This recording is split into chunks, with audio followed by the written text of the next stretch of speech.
안녕하세요. 예디야기입니다. 예디야기의 사연을 여러분들에게 읽어드릴 DJ 유진입니다. 구독과 좋아요는 채널 운영에 큰 힘이 됩니다. 꼭 부탁드리며 저는 여러분들의 댓글도 모두 읽고 있습니다. 댓글도 많은 참여 부탁드릴게요. 그럼 오늘의 사연 시작합니다. 부끄러운 이야기지만 저의 이야기를 시작해 보려고 합니다. 돈 주고도 사는 게 경험이라는 말을 저는 참 좋아해요. 저는 첫 번째 결혼을 실패했어요.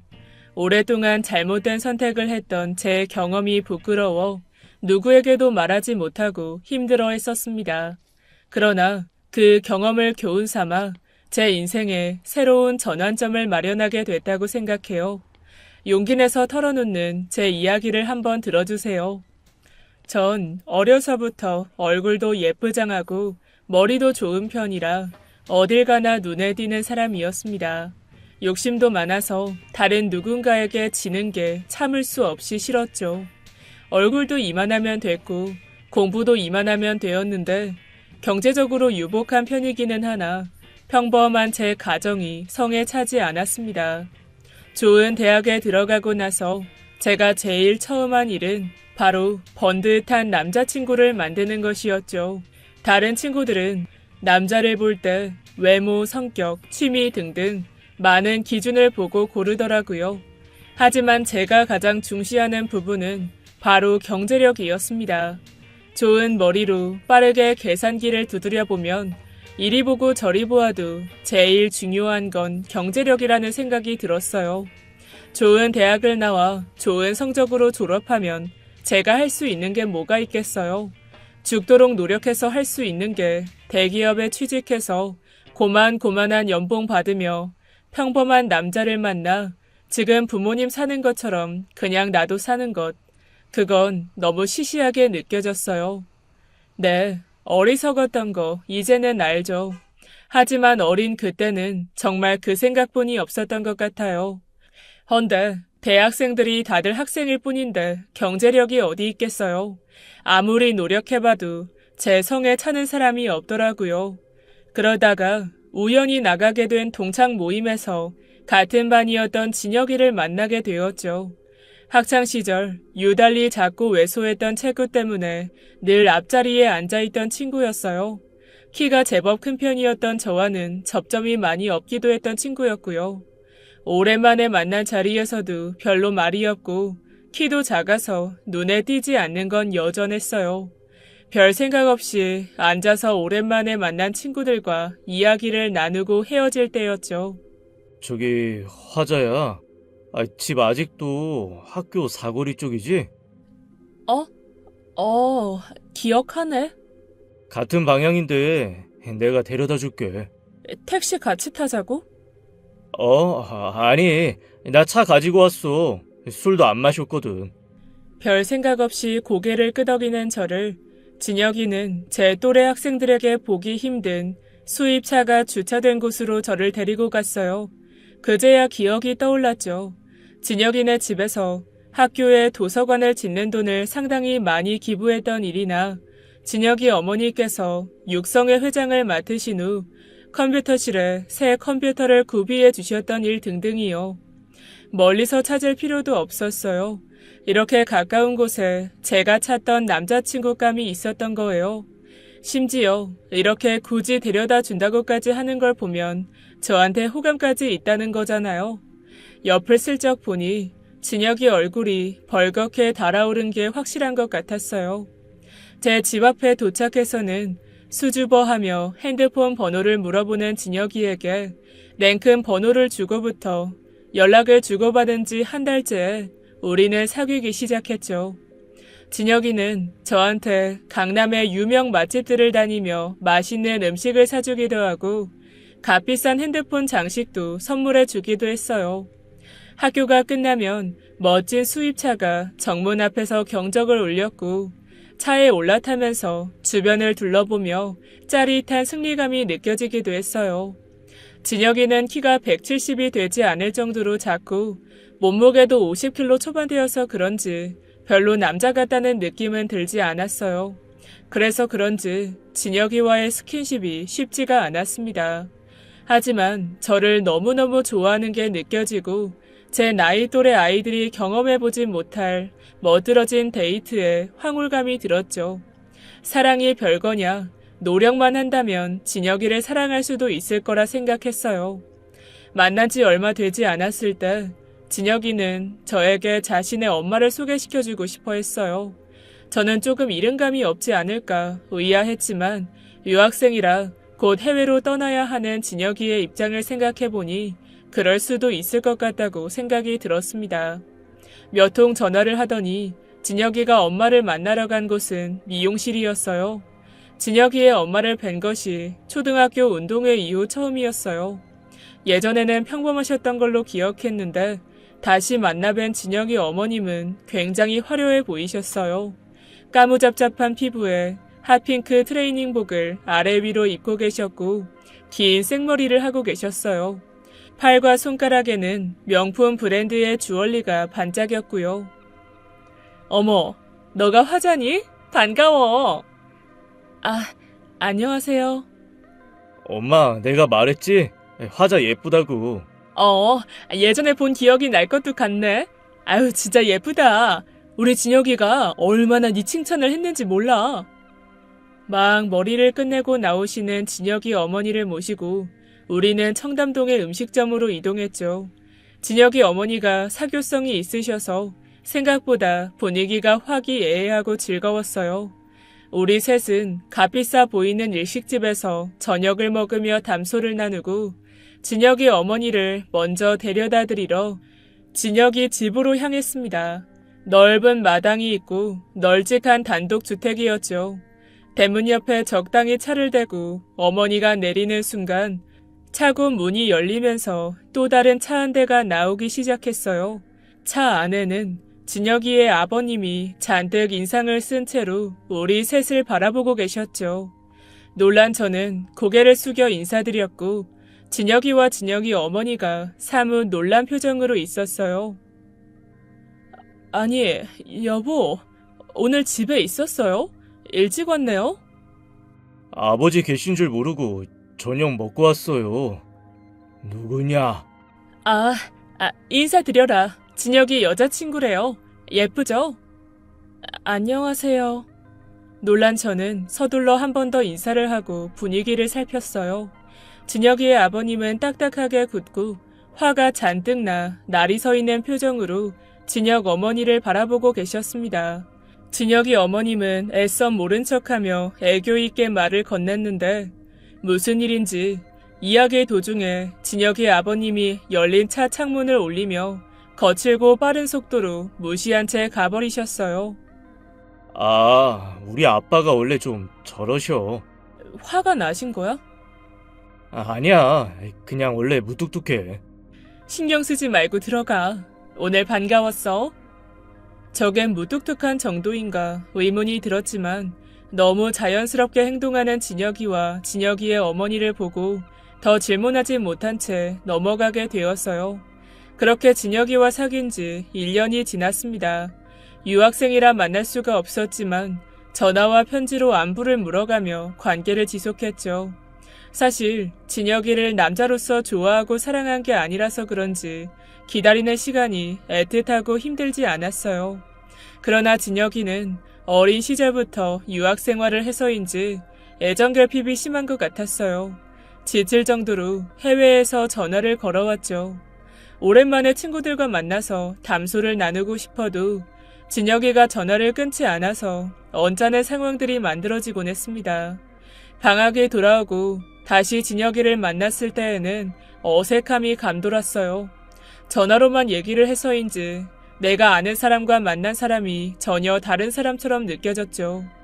진혁이는 많이 보고 싶었다며 고가의 명품 지갑을 선물로 안겨주었어요. 오랜만에 본 진혁이가 썩 반갑지 않다는 마음과 명품 지갑을 바라보는 탐욕 사이에 괴리감이 느껴졌습니다. 전 그때에도 모른 척 눈을 감아버렸던 것 같아요. 진혁이는 한국에 돌아오자마자 부모님께 군대에 가겠다고 선언했어요. 굳이 유학 중인 이 시점에 왜 군대를 가냐며 모두들 의아해했죠. 부모님은 뭐라고 하시는데? 처음에는 반대하셨는데 몇 번 이야기하니까 알아서 하라고 하시더라고. 근데 졸업하고 가는 게 낫지 않아? 화자야, 나 할 말 있어. 군대 너 때문에 가고 싶은 거야. 나 때문이라고? 군대 얼른 다녀올게. 나랑 결혼해줘. 같이 유학 가자. 이게 무슨 소리인가 싶었죠. 하지만 저를 보며 이야기하는 진혁이의 눈은 진지했어요. 부모님께 이런 네 생각도 말씀드린 거야? 나중에는 외로운데 잘 됐다고 하셨어, 화자야. 나 기다려줘. 그리고 결혼해줘. 진혁아. 제 머릿속에는 진혁이와 결혼해서 수입차를 타고 마당이 있는 단독 주택에 살면서 쇼핑을 일상으로 삼는 사치스러운 제 삶이 그려졌어요. 그리고 남성미 없이 초라한 외모에 늘 주눅 들어있는 모습의 진혁이도 겹쳐졌죠. 전 두 눈을 질끈 감고 고개를 끄덕였어요. 사실 말이 1년이 넘게 만난 것이지 막상 만나서 함께한 시간은 얼마 되지 않는데 말이에요. 굳이 지금 가지 않아도 되는 군대를 서둘러 가는 결심까지 한 진혁이를 보며 이 정도로 나를 사랑하는 사람이라면 결혼이 썩 나쁜 선택은 아니라는 생각이 들었습니다. 내가 조금 덜 사랑하더라도 그간 나를 많이 아껴준다면 상관없을 것 같았죠. 전 진혁이에게 고개를 끄덕여 보았어요. 진혁이는 눈물을 글썽거리며 저를 끌어안았습니다. 그리고 일사천리로 진혁이는 군대를 갔어요. 진혁이가 떠난 빈자리가 전혀 아쉽지 않음을 알았지만 그때조차도 저는 애써 제 마음을 모른 척했어요. 군대에서 끝없이 편지와 전화가 오고 진혁이는 쉬지 않고 사랑을 표현했죠. 그 사랑이 집착으로 느껴지기도 했고 답답하게도 느껴졌지만 그 모든 게 나를 향한 노력이라고 생각하며 제 자신을 위로했죠. 시간은 너무도 빨리 지나가고 저는 대학을 졸업했습니다. 그리고 진혁이도 제대하게 되었죠. 진혁이는 빠르게 부모님들의 상견례를 하길 원했어요. 모든 것이 생각보다 너무 급하게 이루어져서 전 불안한 마음이 들었죠. 시간이 지날수록 뭔가 제 마음속에 이상한 의문이 들기 시작했던 거예요. 난 진혁이를 사랑하지 않는다는 것이 진혁이를 만나는 순간마다 상기됐어요. 진혁이가 입이라도 맞추려고 하면 나도 모르게 고개를 돌려버렸죠. 게다가 저희 부모님은 저의 결혼을 달가워하지 않았어요. 제가 아직 많이 어리다고 생각하셨고 좀 더 많은 연애를 해보길 원하셨죠. 망설이는 저에게 진혁이는 늘 노력을 아끼지 않았어요. 유행하는 명품 립스틱에 값비싼 저녁 식사에 뚜껑이 열리는 스포츠카를 태우면서 진혁이는 끊임없이 저에게 경제적인 어필을 해왔습니다. 유학을 가게 된다면 제 어학연수 학비까지 당연히 내주고 싶다며 저를 설득하기 시작했어요. 결국 전 부모님께 진혁이와 결혼 후 유학을 가고 싶다고 말씀드렸죠. 그리고 거짓된 마음으로 부모님을 설득하기 시작했어요. 엄마, 아빠, 믿어주세요. 저 진혁이가 정말 잘해줘요. 너무 이르다. 아니 나이가 지금 24이야. 무슨 결혼이야? 아직 진혁이도 학생이잖니. 알아요. 하지만 진혁이 집에서 서포트 해주시기로 했어요. 화자야. 그리고 저에게 많이 잘해줘요. 저도 진혁이가 좋고요. 시간이 흐르고 다른 사람을 많이 만난다고 해도 이만큼 나한테 잘해주는 사람이 없을 것 같아요. 경제적인 부분도 그 집에서 다 책임지실 거니까 진혁이가 학생인 건 크게 문제되지 않을 거예요.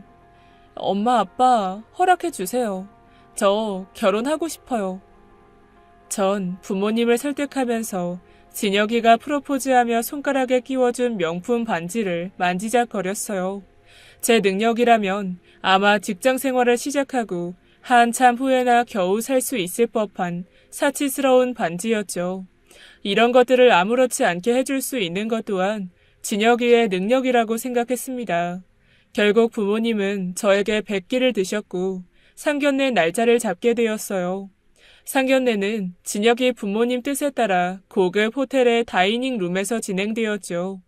평소 크게 사치를 즐기지 않으셨던 저희 부모님은 단정한 옷차림으로 상견례 장으로 향하셨고요. 호텔 식당에는 진혁이 부모님이 먼저 와 계셨어요. 잔뜩 화려하게 치장을 한 진혁이 어머니가 웃으며 반겨주셨고 여전히 무뚝뚝한 표정의 진혁이 아버님이 어색하게 인사를 하셨습니다. 다행히 별다른 어색함 없이 평범한 식사 시간이 이어졌어요. 아니, 애들이 인연이긴 인연인가 봐요. 초등학교 동창이 결혼까지 하다니요. 그러게요. 헌데 애들 결혼 이야기가 나오기에 조금 이른감이 없지 않나 걱정이 돼서. 에이, 요즘 시대에 굳이 집에 능력 있으면 결혼 늦게 할 필요가 있나요? 좋아하는 처녀 총각끼리 동거도 서슴지 않는 시대인데요. 화자처럼 참한 며느리라면 전 걱정 없을 것 같네요. 감사합니다. 저는 저희 아들이 얼른 결혼해서 그냥저냥 둘이 의지해서 안이롭게 살았으면 좋겠어요. 제 짐도 한껏 덜 것 같고요. 결혼은 그냥 간단하고 소박하게 진행하시죠. 식사 자리에서 대략적인 결혼 시기가 오가고 추후 자세한 장소와 세부 사항들을 어머니들끼리 따로 논의하기로 이야기가 마무리되었어요. 평화로웠던 상견례 때와는 다르게 그 이후의 상황은 매우 불편하고 껄끄럽게 돌아갔어요. 결혼식 장소와 예단 등등을 논의드리러 진혁 어머님을 뵈러 간 엄마가 얼굴이 벌겋게 달아오른 채로 집에 돌아오셨어요. 엄마의 상기된 표정에 놀라서 무슨 일이 있었냐고 묻자 어머니 입에서 나온 대답은 상식 밖의 이야기였죠. 내가 살면서 별꼬라지를 다 본다. 식장은 원하는 데가 있으시길래 우리는 상관없다 했지. 사업하신다고 하니 남의 이목도 있고 특급 호텔에서 결혼을 원하시길래 그것도 알았단 말씀드렸다. 근데 엄마 얼굴은 왜 그런데? 갑자기 웃으면서 예단 이야기를 입은 거 하라고 하더니 웬 비서 같은 여자 하나를 들여보내더라. 능구랭이 같은 여자였는데 다짜고짜 이런 있는 집에 어느 정도는 생각하고 오신 건 맞냐면서 내용은 둘째치더라도 누가 그렇게 예의 없이 구니?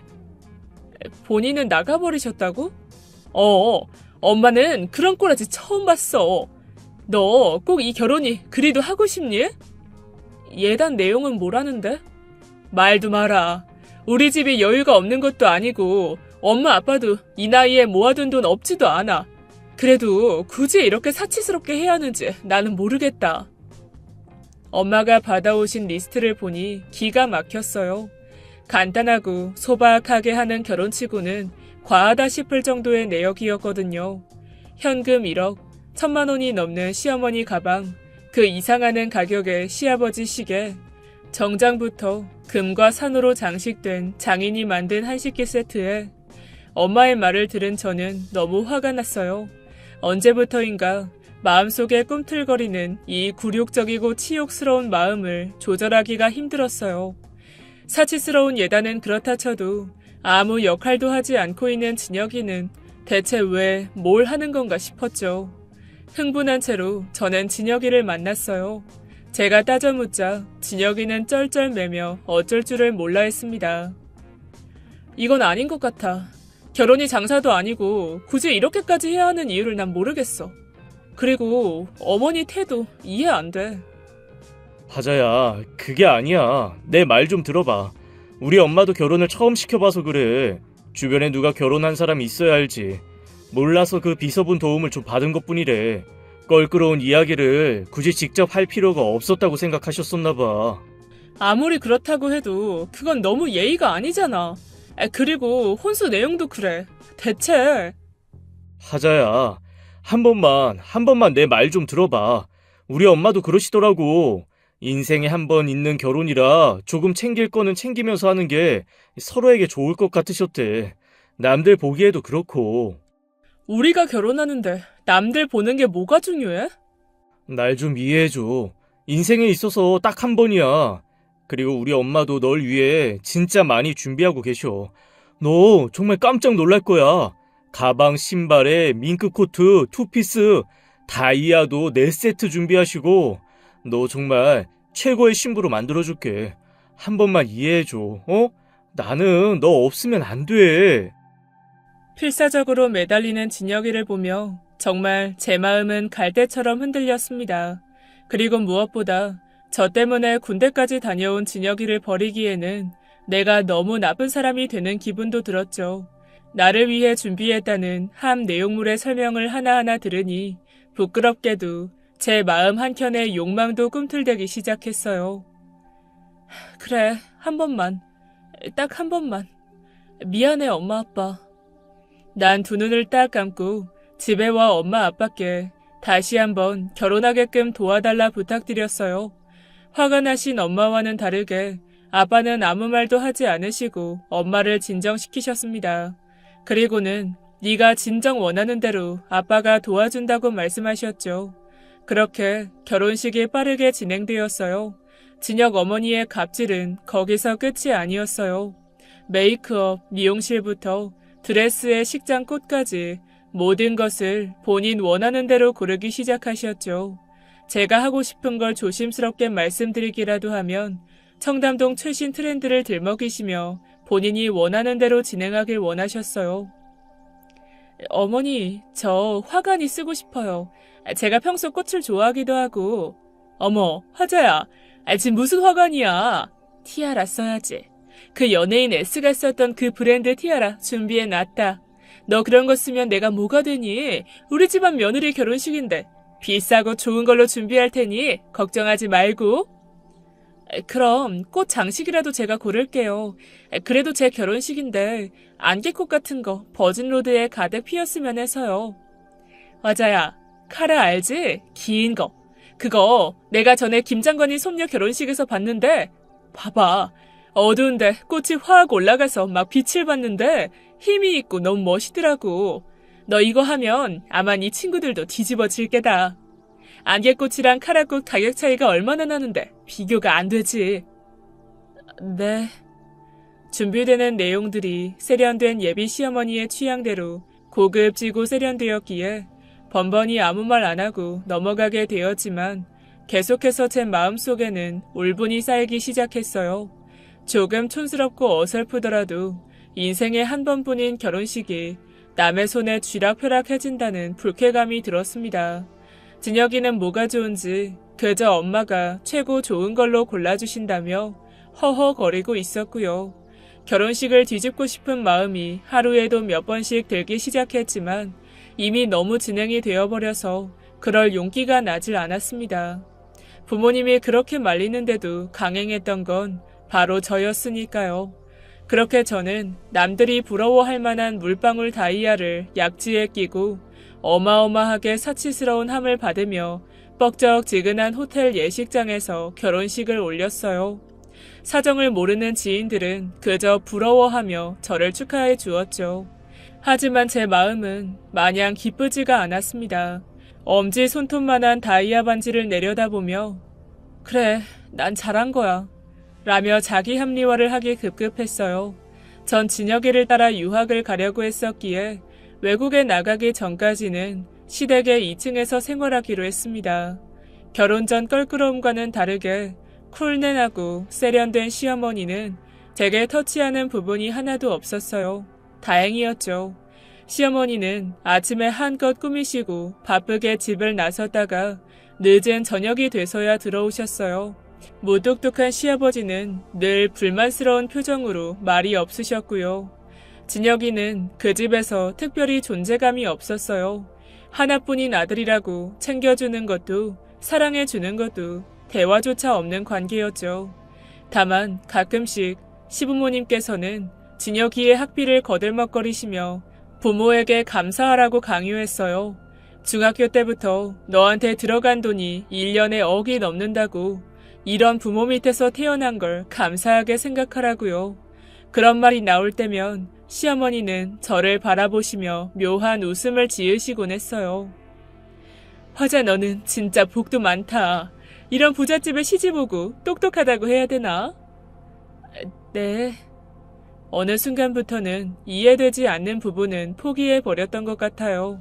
조금만 참으면 유학을 갈 거고 더 이상 이 이상한 생활이 계속되는 건 아니니까요. 유학이 끝난 후에야 같이 살 일도 없을 거고요.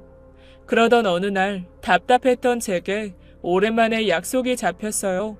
동창 친구들을 만나서 결혼 생활 이야기도 하고 수다도 떨고 즐거운 시간을 보내기로 했던 거예요. 오랜만에 친구들을 만나자 너무 반갑고 신이 나서 눈물이 날 것 같았습니다. 친구들은 부잣집에 시집을 가더니 때깔이 달라졌다며 저를 치켜 세우더니 노래방 정도는 사모님이 쏴달라며 조르기 시작했어요. 야, 오늘 내가 청담동 노래방 쏜다. 가자. 흥이 난 친구들과 신나게 노래를 부르며 춤도 췄죠. 한동안 힘들었던 스트레스가 확 날아가는 느낌이었습니다. 노래를 많이 불러 물을 많이 먹어서인지 화장실이 가고 싶어졌어요. 복도 끝에 있는 화장실을 꺾어 돌기 직전 저는 까무러치듯 서둘러 왔던 방향으로 몸을 틀었어요. 내가 지금 뭘 보고 있는 건가 싶었죠. 화장실 앞에서는 시어머니가 웬 남자와 입을 맞추고 계셨어요. 잘못 본 거겠지? 설마. 대체 무슨 상황인가 가늠이 되질 않아 다시 한번 고개를 돌려 바라보니 시어머니가 확실했어요. 시어머니는 그 남자와의 입맞춤에 정신이 팔렸는지 술에 취한 건지 제가 쳐다보고 있는 것조차 의식하지 못하고 계신 상태였습니다. 전 너무 혼란스럽고 당황스러워서 노래방 자리를 파하고 서둘러 집에 돌아왔죠. 그러나 오늘 본 사실을 차마 진혁이에게 혹은 친정집에도 이야기할 수가 없었습니다.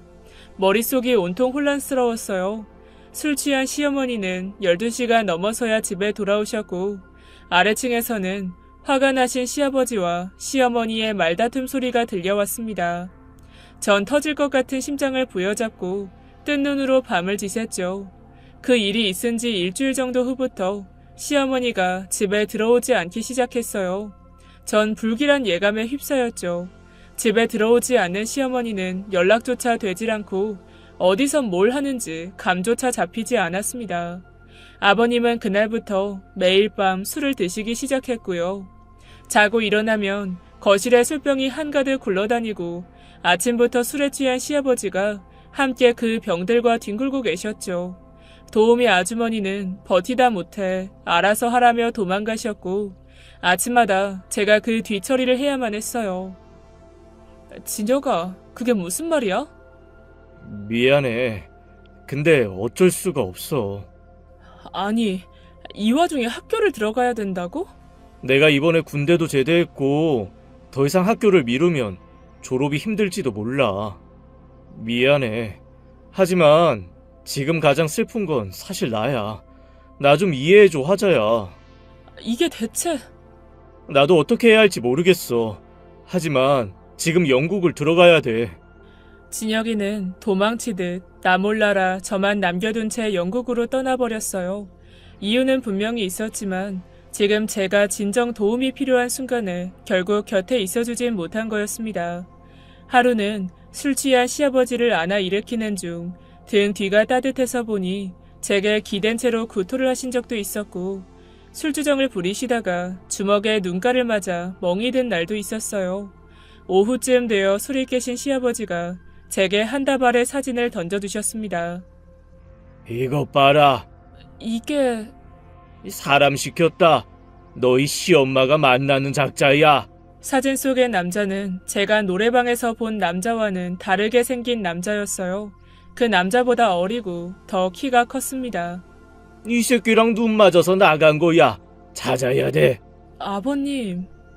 정신 나간 여편네. 집구석에 늦게 다닐 때부터 알아봤어야 했는데 아이 감히 내 돈으로 바람을 펴.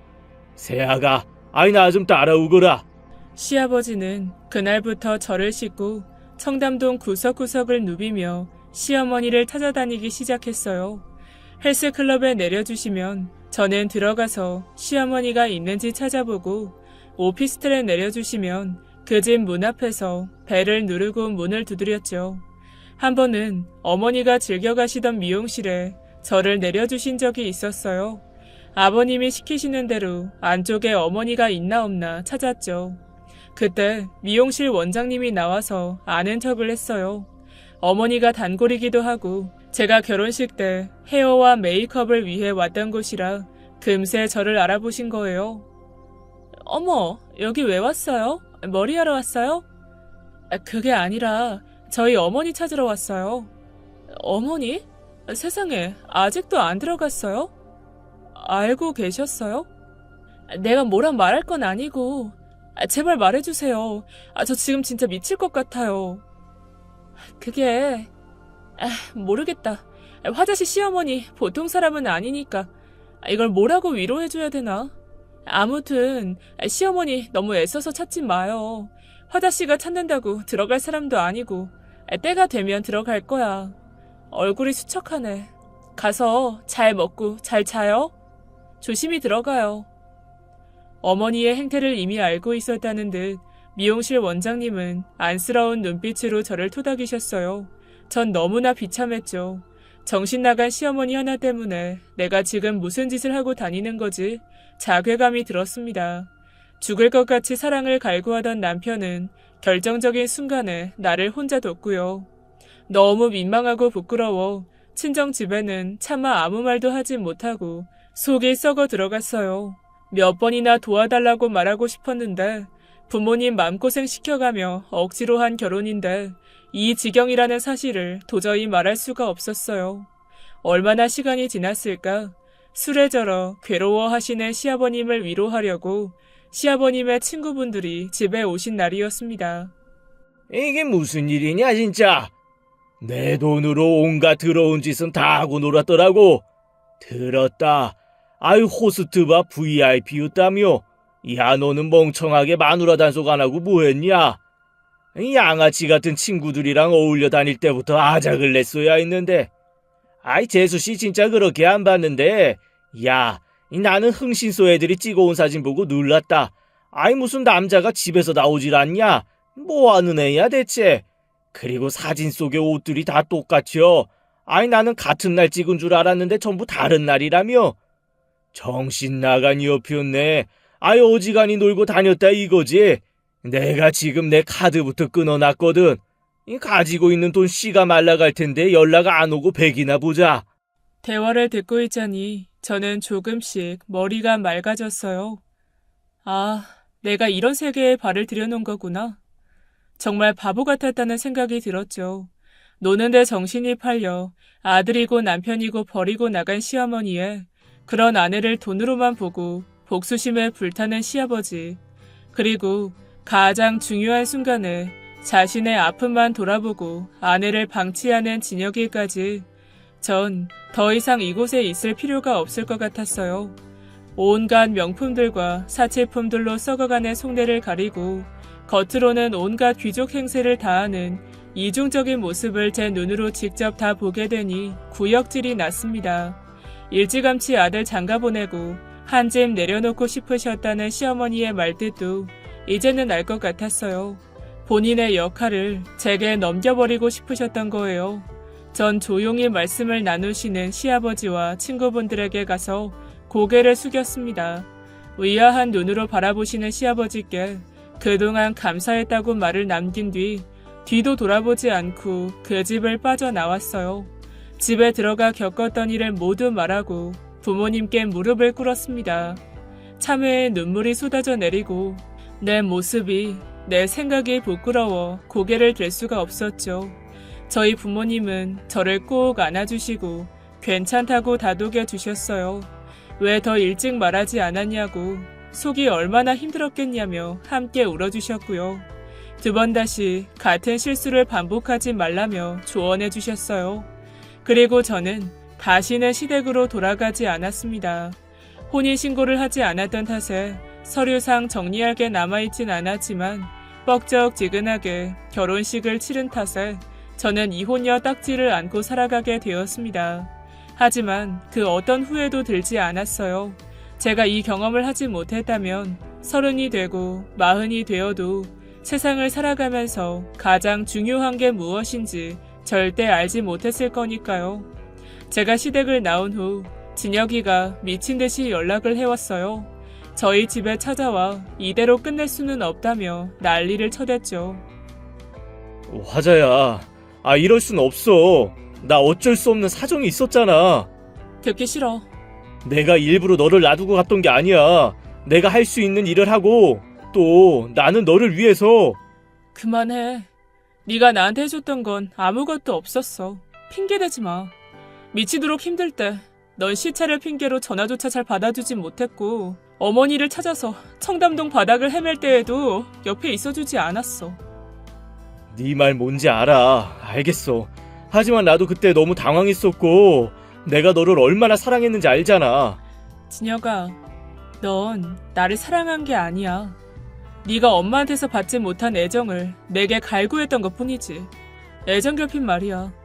너희 부모님을 원망해. 그리고 시부모님의 경제력을 뒷배삼은 나약한 네 자신을 원망해. 알을 깨고 나와. 그게 내가 아내로서 마지막으로 너한테 해줄 수 있는 조언이야. 화자야, 제발. 절대 저와 헤어질 수 없다고 울며불며 매달렸지만 전 차분하고 차갑게 거절했어요. 재고할 가치조차 없었죠. 그렇게 저는 첫 번째 결혼을 정리했어요. 이혼한 후 몇 번의 실패 끝에 전 제가 다니고 싶었던 곳에 취직을 했습니다. 그리고 얼마 지나지 않아 저를 무척 사랑해주고 제가 너무 사랑하게 된 지금의 남편을 만났죠. 3년의 연애 끝에 프로포즈를 받고 아주 평범하게 결혼했어요. 맞벌이 부부에 여유가 넘치지는 않아도 서로 많이 아끼고 사랑해요.